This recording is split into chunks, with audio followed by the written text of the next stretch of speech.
എന്തായാലും പേടിച്ചിക്കണേ. എടി എന്നെ ആരും ഉന്തിട്ടു. ഉന്തിയുടെ എന്നുള്ള തോന്നിയതേക്കാരം വേറെ. അല്ലടി എനിക്ക് വിശ്വാസമില്ല. എനിക്ക് ഇവിടെ നല്ല വേദന ഉണ്ട്. ആരപ്പോൾ വിശ്വസിക്കാം?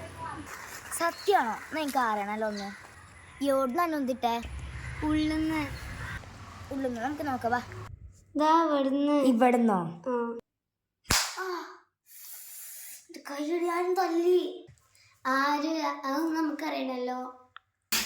ഈ പറഞ്ഞു ശരിയാട്ടോ. ഞാനിവിടെ അപ്പളേ പറഞ്ഞല്ലേ നീയ ഇവിടെ എന്തുണ്ട്.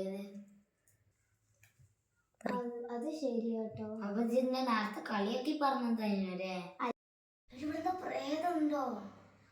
ഞാനൊരു കാര്യം വന്നിട്ട് വിശ്വസിക്കുമെന്നൊന്നും എനിക്കറിയത്തില്ല. ഈ വീട്ടില് പണ്ടൊരു അമ്മ ഉണ്ടായിരുന്നു.